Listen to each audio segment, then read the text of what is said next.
اخش هندسه ولا اخش حاسبات؟ فتلاقي اول اجابه طبعا هندسه بيدرسوا هاردوير وحاسبات بيدرسوا سوفت وير. الاجابه دي على قد ما هي يعني يعني فيري فيري شورت، بس في نفس الوقت هي غلط جدا. مبدئيا هي غلط، مش عشان الهاردوير وحش ولا عشان السوفت وير حلو، يعني مش ده الغلط الاثنين مهمين، الاثنين مهمين جدا كمان، بس غلط انها مش الحقيقه. اوكي، يعني لو انت في حاسبات هتدرس سوفت وير بس، ولا انت في هندسه هتدرس هاردوير بس، يعني في الاثنين هتدرس الاثنين. اوكي، ولا هتدرس 80% هنا و20% وما فيش الكلام ده. انت بتدرس المناسب في كل حاله. يعني انت حتى لو خدتها، سيبك من كل الجامعات في مصر، سيبك من كل الكلام ده، انت لو بصيت عليها اصلا من الناحيه يعني ايه كمبيوتر انجينير مثلا، هو مش بس بيدرس الهاردوير، هو بيدرس الهاردوير من ناحيه مثلا ده بروسيسور وده مش عارف إيه. لا هو بيدرس، ما هو ادنى من كده، يعني بيدرس السيركتس نفسها، وبيدرس التصنيع بتاع الفي ال اس اي، الحاجات اللي هي الانتجريتد سيركتس والحاجات دي. يعني ما هو ادنى من ده، حتى من ادنى كمان من كده، يعني حتى قبل ما الموضوع يوصل ان هو يبقى كهرباء وبتاع، حتى اللوجيك جيتس والالكترونكس اللي ورا الموضوع والكلام ده، ويفضل يتدرج لحد ما يوصل ان هو بقى بيدرس مثلا كمبيوتر اورجانيزيشن او كمبيوتر اركيتكتشر. يعني ايه مثلا سي بي يو دي من جوه شغاله ازاي؟ طب يعني ايه جي بي يو دي شغاله ازاي؟ طب ليه الفرق ما بين الاثنين دول؟ طب ايه الكمبيوتر الكومبوننتس بتتكلم مع بعض ازاي؟ وبعد كده يدرس مايكرو بروسيسورز مثلا، يغوص بقى شويه في الفرق، مثلا انت يعني ايه مثلا كمبيوتر 32 بت وكمبيوتر 64 بت ومش عارف ايه، يعني ايه الكلام ده. فبتبتدي تفهم ايه التفاصيل دي، وبعد كده بتبتدي بقى تطلع ما بعد الهاردوير ايه الاوبرينج سيستم. يعني اول ما بتخلص الهاردوير بتبتدي تخش في الاوبرينج سيستم على طول.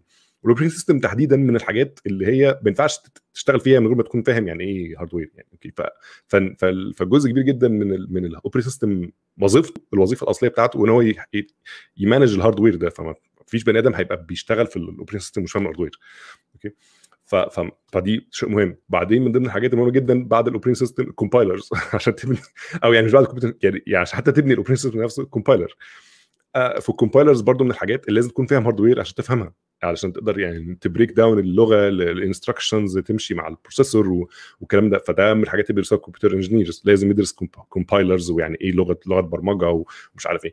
طبعا علشان تعمل اي حاجه من الحاجات دي محتاج تدرس برمجه، بعد كده تدرس مثلا يعني ايه بروجرامينج بارادايمز وبروجرامينج تكنيكس والحاجات الاساسيه دي، والالجوريثمز وداتا ستراكشرز. فانت اوريدي يعني عبال ما وصلت للمرحله دي، فانت اوريدي خدت جزء كبير جدا من الفاونديشن بتاعت الكمبيوتر ساينس، علشان يعني اللي بيخدموا على الهاردوير وهكذا. وكل ده وانت مثلا ممكن تكون في سنه ثانيه انت لسه ما دخلتش في ايه فيما بعد هذا، يعني في المواضيع المتقدمه من ده.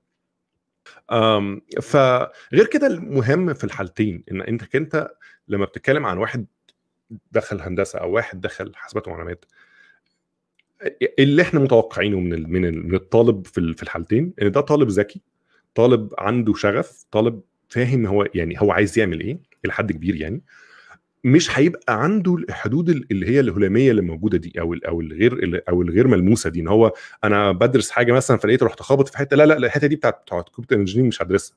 طب ليه؟ ما تدرسها يا ابني، او مش هشتغل فيه، او العكس. او مثلا واحد جاي من ناحيه الكمبيوتر انجينيرنج خبط في حته، قال لك لا دي الحته دي بتاعت الكمبيوتر ساينس مش هبص فيها. لا هتبص فيها عادي، ما انت بني ادم وبتذاكر وفاهم وعندك مخ. فالموضوع عايم يا جماعه. يعني الموضوع العلوم مش متقسمه بالمسطره، العلوم داخله في بعض.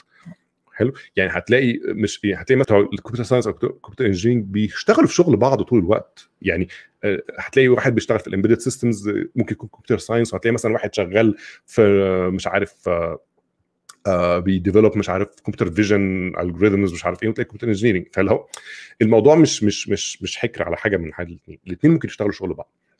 يعني في الاخر الكاليبر اللي المفروض بيخش بيدرس الحاجات دي هو انسان عنده قدره استيعابيه كويسه، وبيعرف يذاكر، وبيعرف يعلم نفسه وهكذا. فلو ما تحطش الاسقف الغير موجوده دي قدامك يعني.